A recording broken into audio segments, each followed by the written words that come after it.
The next category of organic macromolecules is lipids or fats. Sometimes the lipid or fat is pure, such as in this vegetable oil and in the butter, but other times it's combined with other foods. Milk has carbohydrates, lipids, and proteins in it, so ice cream and cheeses would have carbs, lipids, and proteins.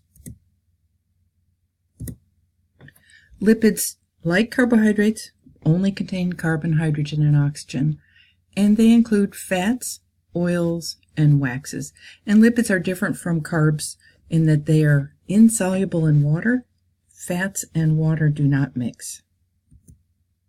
Here are some examples of lipids in the body. We'll be talking about these different types of lipids. Lipids are made up many lipids are made up of fatty acids. And this fatty acid is a long chain of carbon and hydrogen. That's all it is. Now it's called a fatty acid because here we have an acid functional group called the carboxyl group, and that's what makes it an acid. But all these carbons and hydrogens is just like gasoline, and it stores energy just like gasoline. It is potential energy. This is a long-chain fatty acid. Now this fatty acid is 12 carbons long, but you might have 32 carbons. They can be very, very long, containing a lot of energy. In the fatty acid category, we have saturated and unsaturated fatty acids. So if you just look at this chain here, it is a straight chain. All of these bonds represent single bonds. Saturated fatty acids are basically from animals. So they are bad fatty acids. We want to reduce the amount of saturated fatty acids in our diet. Unsaturated fatty acids look very different. You can see that there's a kink in the molecule. It's bent. And this is unsaturated. It comes from a plant product. Vegetable oils are unsaturated. Olive oil, canola oil, peanut oil, these are all unsaturated fatty acids. And what they do is because they are bent, these are liquid at room temperature, whereas if you go back to our saturated one, these are straight chains. These are solid at room temperature. They pack together more. So you want to include more of these unsaturated fatty acids in your diet. These are the good ones. Well, the fatty acids in our diet are combined with a molecule called glycerol. This is a triglyceride, tri for the 3 fatty acids, and this is the most common fat in our diet as well as in our body. So when you buy, let's say you're buying hamburger that's 92% meat, that other 8% will be triglycerides. And the fat we store in our body is often stored as triglycerides. So in the body, the lipids make up our cell membrane. We store extra energy as fat in the body, and lipids give us much more energy than carbs, more than twice as much energy. There are several essential fatty acids that we cannot produce in the body, so we have to get in the diet. So the first category there said it makes up our cell membranes, and this is an example of our membrane. You'll see this over and over, this term. This is a phospholipid bilayer. Phospholipid is a lipid that is made up of 2 fatty acids, so those blue tails represent the fatty acid, and a phosphate group for the head. Our membranes are made up of these phospholipids. You'll see some cholesterol in the membrane. That's a different type of lipid, but you've heard of it, and that gives us some structure to the membrane, makes it a little more stable.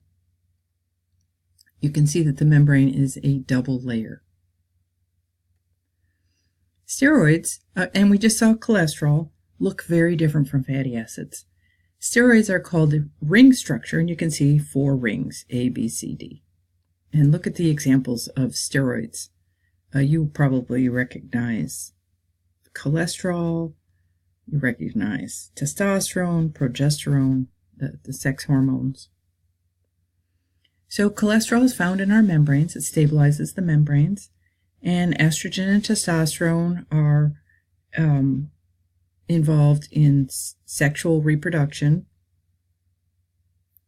Here we're back to our phospholipids. Our phospholipid consists, this looks a little different from that original picture. It's a little more detailed, but it consists of 2 fatty acid tails and a phosphate head. A glycolipid is very similar. Glyco just means there's a little bit of carbohydrate added to the fat. Here's our phospholipid, our hydrophilic heads, hydrophobic tails. Well, hydrophobic means water-hating.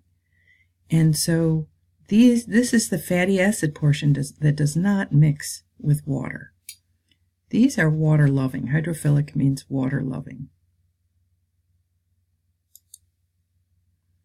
So if you put this molecule in water, and this is a water-hating tail, what would this molecule do?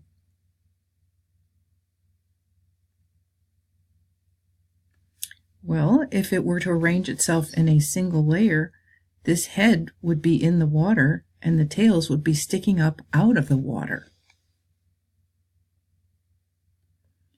Which of the following is not a lipid?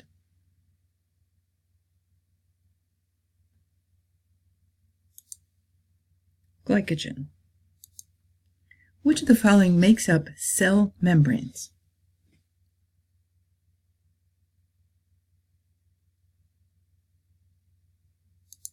Phospholipid.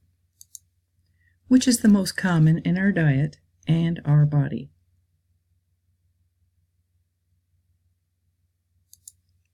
Triglyceride.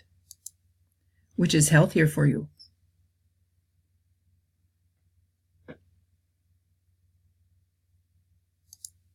Unsaturated fats. Unsaturated fats are the bent molecules.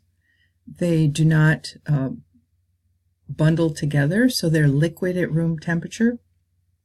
So if you saute or cook with butter, you'd want to cut down on the butter and add some liquid fats to it, such as olive oil or canola oil or vegetable oil. And it will taste the same if you just cut back on the butter 50%, so use half oil, half fat, and you'll get used to that flavor, and over time you can reduce the butter almost completely in your cooking. Which of the following is used to build triglycerides? That is, what does that tri refer to? It refers to fatty acids. Which is most related to cholesterol? That is, what has that ring structure, those 4 rings?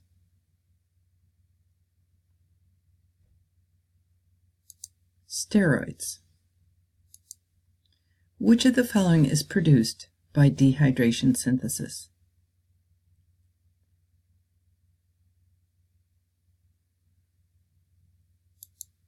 A disaccharide. Proteins is the next category. All these different foods have different amounts of protein. Obviously, we know that meat has protein, but you can get protein without having meat in your diet. A vegetarian diet would include milk and cheese and eggs. A vegan diet removes all animal products from the diet, so no milk, cheese, or eggs, as well as meat. Proteins are made up of amino acids. So if you think back to that train, the boxcars are amino acids. There are 20 different amino acids in the body, and they're different from the carbohydrates and lipids in that they contain nitrogen. This becomes important because when that protein gets in our body and we're using those amino acids, we chop off that nitrogen and we excrete that in our urine. The typical protein is pretty long, 1,000 amino acids, and Proteins are different in another way from the carbohydrates and fats, and that it is the final shape that gives the protein its function. If it never reaches that final shape, it is non-functional.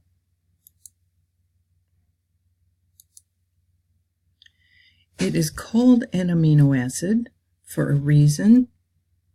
Can you see why? You'll notice this blue amino group, and you'll notice this pink carboxyl or acid group, amino acid. So all amino acids look just like this, and this R group is a side chain that will be different for each amino acid. It might be just a simple hydrogen, or it might be a CH3, or even larger. So as with all of our other macromolecules, the amino acids are put together by dehydration synthesis. In this area of proteins, this bond is called a peptide bond. So once you put two amino acids together, you have a dipeptide. You don't need to know how this bonding occurs, just understand that it is dehydration synthesis. If you added more amino acids, you'd have a polypeptide. So here we have a polypeptide up here on top. That's called the primary structure of a protein. This is non-functional. It's just a bunch of amino acids linked together.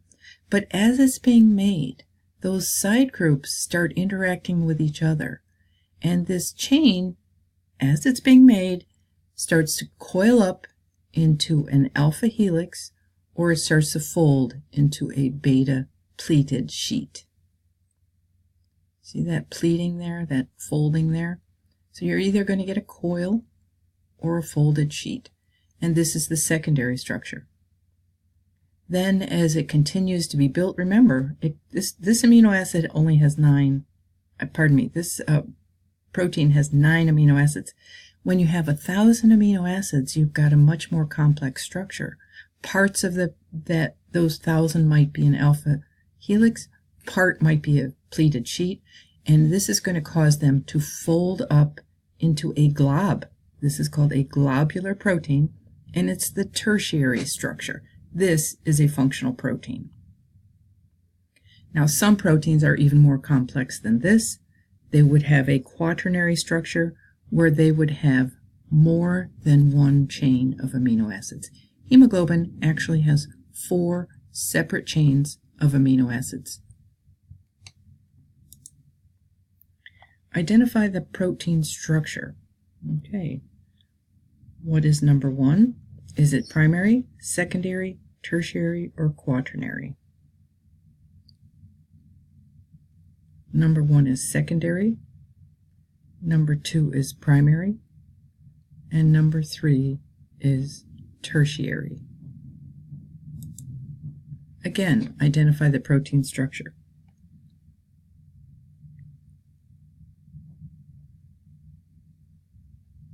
Number 1 is tertiary. That is, it's all folded into a glob and it's functional. Number 2 is also tertiary. It's folded into a glob and it's functional. Number 3 is quaternary. You can see 4 different chains, and often hemoglobin is used as this example. And number 4 is secondary. You have a pleated sheet here.